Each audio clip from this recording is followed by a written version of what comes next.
Hello students, today we'll see the second unit in history, that is ancient civilizations. Ancient civilizations. So we know ancient means the early period. What do you mean by civilization? Civilization means it is a life from their origin to an advanced version in an organized manner, that is known as civilization. So civilization is seen as an advanced organized way of life. It instilled a way of life that could be organized as an adaptation to particular environmental and cultural context. When it became necessary for larger number of people to live in close proximity, they brought in planning, organization and specialization. Settlements were planned and laid out, a polity emerged, society became organized and food production and craft production were regulated. இப்போ நம்ம இந்த லெசனில் ancient civilisation பற்றி பார்க்க போகிறோம். Ancient அப்படின்னா முந்தைய காலம் அப்படின்னு சொல்லலாம். சிவிலைசேஷன்னா என்ன? நாகரிகம். ஸோ அவங்க முன்னாடி எப்படி இருந்தாங்களோ அதிலிருந்து ஒரு நாகரிகமாக அவங்க எப்படி மாறுறாங்க அப்படின்றத பற்றி நம்ம பார்க்க போகிறோம். ஸோ சிவிலைசேஷன் அப்படின்னா என்னென்னா ஒரு அட்வான்ஸ்டு வேர்ஷன், ஒரு முன்னேற்றமான ஒரு வாழ்க்கை பாதைக்கு அவங்க ஒரு என்ன சொல்கிறது, ஆர்கனைஸ்ட் அப்படின்னா முறைப்படுத்துதலான ஒரு லைஃபுக்கு அவங்க போயிட்டுருக்காங்க. ஸோ அப்போ அவங்க போகிறதுக்கு அவங்க நிறைய விஷயத்த அடாப்ட் பண்ண வேண்டியிருக்கும். நிறைய சுற்றுச்சூழல் சம்மந்தமாகவும் அவங்களோட கல்ச்சுரல் சம்மந்தமான விஷயத்த நிறைய அடாப்ட் பண்ண வேண்டியிருக்கும். அப்போ அதெல்லாம் அடாப்ட் பண்ணி அவங்க போகிறாங்க. ஸோ ஃபார் எக்ஸாம்பிள் இப்படி வச்சுக்கலாம். இப்போ சென்னையில் வந்து இண்டிவிஜுவல் ஹவுசஸ்லாம் வந்து கட்டுறதுக்கு அவ்வளோ தூரம் பிளேஸ் இல்லை. ஸோ அதனால தான் அங்கே என்ன பண்ணுறாங்க, ஃப்ளாட் அண்ட் அப்பார்ட்மெண்ட் கட்டி அங்கே இருக்கிற பீப்புளும் ரொம்ப ஜாஸ்தி, மக்கள் அடர்த்தியும் ஜாஸ்தி. அதனால தான் அவங்க அந்த ஃப்ளாட் அப்பார்ட்மெண்ட் இது பண்ணி எல்லாருமே ஒரு ஆர்கனைஸ்டான பிளேஸில் இருக்காங்க. அப்போது அங்கே ஒரு தேவை இருக்குது இல்லையா, எல்லாருமே வந்து people to live in close proximity, அவங்க எல்லாருமே வந்து கூட்டமாக ஒன்றா சேர்ந்து வாழ்கிறதுக்கான ஒரு தேவை இருக்காங்க, அந்த நெசசிட்டி தான் இருக்குது. ஸோ அப்போ என்ன பண்ணணும், அவங்க எல்லாத்தையுமே வந்து ஒரு பிளான் பண்ணி ஆர்கனைஸ் பண்ணி தான் அதை பண்ண முடியும். ஸோ அதே மாதிரி தான் இங்கேயும் பண்ணுறாங்க. இவங்க வந்து எல்லாத்தையுமே ஆர்கனைஸ் பண்ணுறாங்க. எதெல்லாம் பாலிட்டி, அவங்களோட சொசைட்டி, அவங்களோட சமூகம், அவங்களோட உணவு தேவைகள், அவங்களோட கைவினைப் பொருட்கள், இது எல்லாத்தையுமே ஒரு ஆர்கனைஸ்டாக ஒரு முறைப்படுத்துதலாக பண்ணி ஒரு நாகரிகமான ஒரு இதுக்கு அவங்க போகிறாங்க. As civilization began to take shape, huge buildings were built, the art of writing developed, and science and technology contributed to the betterment of society. The Egyptian, the Mesopotamian, the Chinese and the Indus were the most important early civilization. While these civilizations flourished in certain regions, people in other parts of the world lived as hunter-gatherers and pastoralists. The hunter-gatherers and pastoralists maintained their relationship with these civilizations through interactions. Their history is also equally important. During the time of these civilizations, South India witnessed the emergence of Neolithic agro-pastoral communities and microlithic form of life by hunter-gatherers.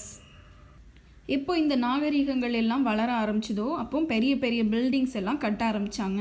எழுத்து வடிவம்ன்றது வளர ஆரம்பிச்சிது, அது develop ஆக ஆரம்பிச்சிது. Science and technology இந்த ரெண்டும் இருக்கிறதுனால அந்த society வந்து ஒரு பெட்டரான ஒரு பிளேஸ்க்கு போகிறதுக்கு இது ரெண்டோட பங்களிப்பு ரொம்ப முக்கியமாக இருந்துச்சு. அதுக்கப்புறம் நம்ம எஜிப்டியன், மெசபெட்டோமியன், சைனீஸ், இண்டஸ் இந்த நாலும் தான் வந்து ரொம்ப இம்பார்ட்டண்டான ஏர்லி சிவிலைசேஷன். ஸோ இந்த சிவிலைசேஷன் எல்லாத்தையுமே வந்து ஒரு சில ரீஜனில் இதெல்லாம் வளர்ந்துட்டு இருக்கும்போதே வேர்ல்டோட வேறு பார்ட்ஸ் ஆஃப் லைஃப்பில் யாரெல்லாம் வாழ்ந்துட்டு இருந்தாங்கன்னா ஹண்டர் கேதரர்ஸும் பாஸ்டோரலிஸ்ட்டும். ஹண்டர் கேதரர்ஸ்னால் வேட்டையாடி உணவு சேகரிக்கிறவங்க, பாஸ்டோரலிஸ்ட்னால் ஆடு மாடு மேய்க்கிறவங்க, அந்த மாதிரி. அப்போ ஹண்டர் கேதரர்ஸும் இந்த பாஸ்டோரலிஸ்ட்டும் இவங்க கூட ஒரு நல்ல ரிலேஷன்ஷிப் மெயின்டைன் பண்ணாங்க. எப்படின்னா இன்ட்ராக்ஷன் மூலமாக ஒரு நல்ல ரிலேஷன்ஷிப் மெயின்டைன் பண்ணிட்டு இருந்தாங்க இந்த சிவிலைசேஷன் கூட. ஸோ இவங்களோட ஹிஸ்ட்ரியும் இவங்க அளவுக்கு ரொம்ப இம்பார்ட்டண்ட். ஸோ இந்த டைமில் என்னாச்சு அப்படின்னா ஹண்டர் கேதரர்ஸ் இருக்காங்கல்ல, அவங்க எல்லோரும் மைக்ரோலித்திக் ஃபார்ம் ஆஃப் லைஃப் அப்படின்னு நுண்கற்களில் ஒரு கருவிகள் செய்வாங்க இல்லையா. ஸோ நுண்கற்களில் வந்து அவங்க நிறைய இதெல்லாம் செஞ்சு அதை அவங்க வேட்டையாடுறதுக்காக பயன்படுத்த ஆரம்பித்தாங்க. சவுத் இந்தியாவில் இந்த சிவிலைசேஷன் எப்போ வளர்ந்துட்டு இருந்ததோ அதே டைமில் ஹண்டர் கேதரர்ஸ் வந்து நுண்கருவிகளை பயன்படுத்தி வேட்டையாடுதலுக்கு போயிட்டு இருந்தாங்க. Indus civilization. The Indus civilization, also known as the Harappan civilization, covers an area of over 1.5 million square kilometers in India and Pakistan. Sutkajan Dor in the west on the Pakistan, Iran border Shatugay in the north, Alamgirpur in the east, and Daimadabad in the south are the boundaries within which the Harappan culture has been found.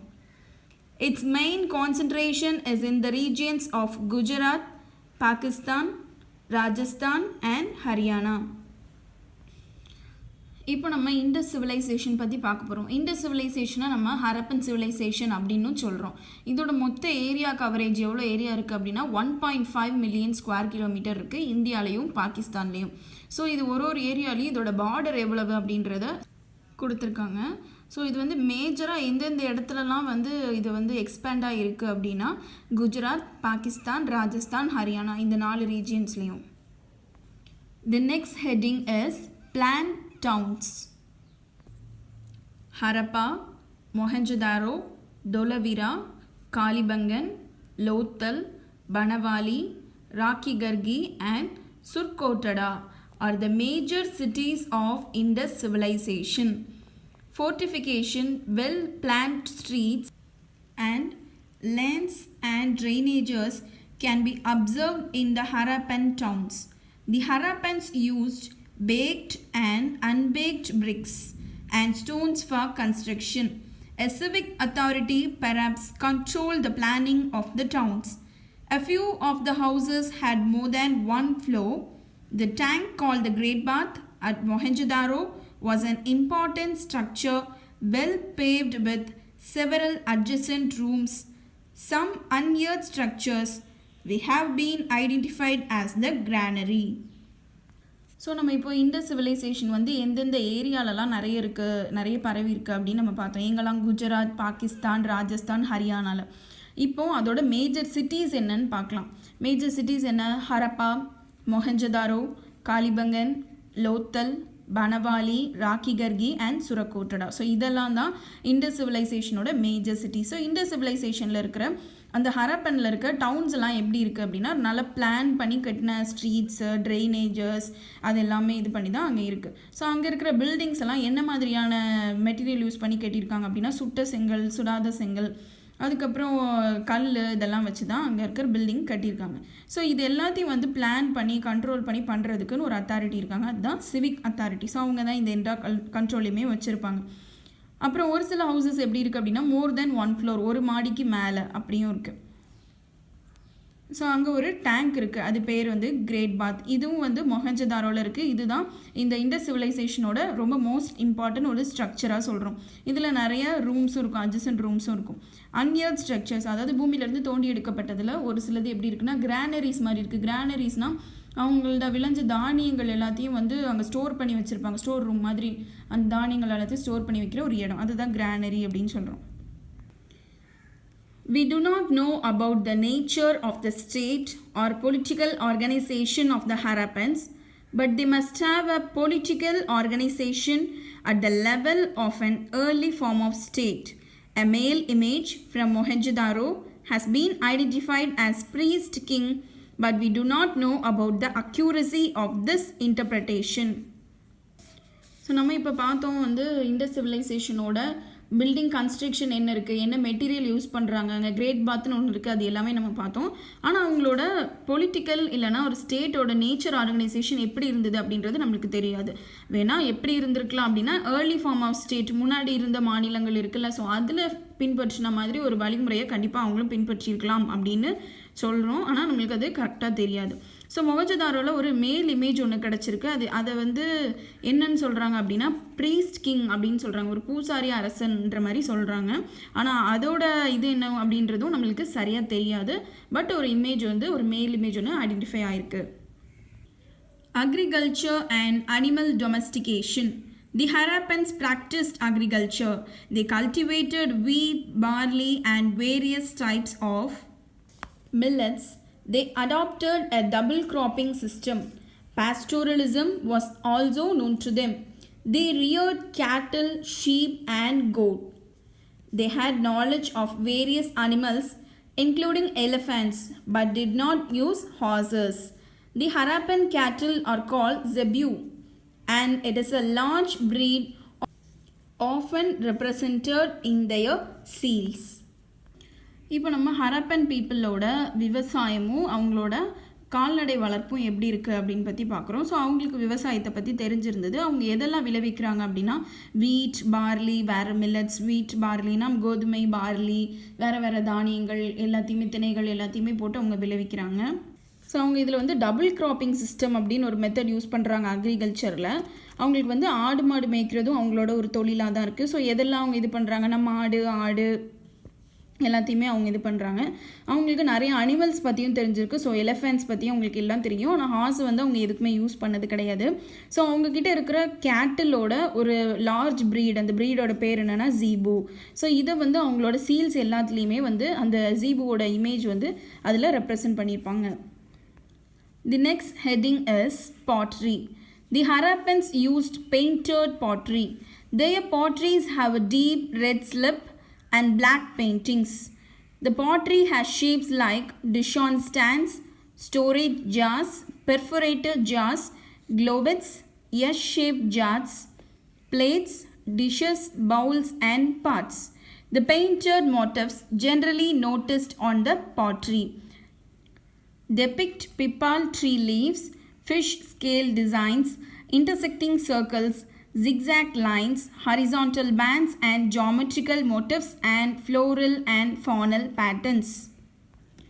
இப்போ நம்ம Harappan people use பண்ண மட்பாண்டங்களை பற்றி நம்ம பார்க்க போகிறோம். So அவங்க எப்படி மட்பாண்டங்கள் use பண்ணாங்க அப்படின்னா பெயிண்டட் பண்ண மட்பாண்டங்கள் தான் யூஸ் பண்ணியிருப்பாங்க. ஸோ அதுக்கு என்ன கலர்ஸ் யூஸ் பண்ணுவாங்க அப்படின்னா டீப் ரெட் ஸ்லிப்பும் பிளாக், அந்த 2 கலர் யூஸ் பண்ணுறாங்க. ஸோ அவங்க யூஸ் பண்ணுற அந்த மண்பானைகள்லாம் வந்து வேறு ஷேப்ஸில் இருக்கும். என்னென்ன மாதிரி ஷேப்ஸில் இருக்குது அப்படின்னா ஸ்டோரேஜ் ஜார்ஸ், ஏதாவது ஸ்டோர் பண்ணி வச்சுக்கிற மாதிரி இருக்கும். S-shaped ஜார்ஸாக இருக்கும். இல்லைனா தட்டு, சின்ன பவுலு, கிண்ணம், பானை, அந்த மாதிரி நிறைய அவங்க வந்து பாட்ரி செஞ்சு வைக்கிறாங்க. ஸோ அதில் எல்லாத்துலேயுமே அவங்க வந்து வெளியில் அந்த பிக்சர்ஸ் வரைகிறாங்க. அந்த பிக்சர்ஸ்லாம் என்னென்ன மாதிரியான பிக்சர் வரைகிறாங்க அப்படின்னா பிப்பால் ட்ரீ லீவ்ஸ், அதாவது அரச மரத்தோட இலை, அப்புறம் ஃபிஷ் ஸ்கேல் டிசைன்ஸ் அப்படின்னா மீனோட செதில், அப்புறம் இன்டர்செக்டிங் சர்க்கிள்ஸ்னால் ஒன்று கட் பண்ணுற சர்க்கிள்ஸ் மாதிரி, ஜிக்ஸாக் லைன்ஸ்னால் இந்த மாதிரி, horizontal bands. So floral and faunal patterns அப்படின்னா பிளான்ஸ் அண்ட் அனிமல்ஸோட பிக்சர்ஸ், இந்த மாதிரியெல்லாம் அவங்க அந்த பாட்ரிக்கு வெளியில் ட்ரா பண்ணுறாங்க.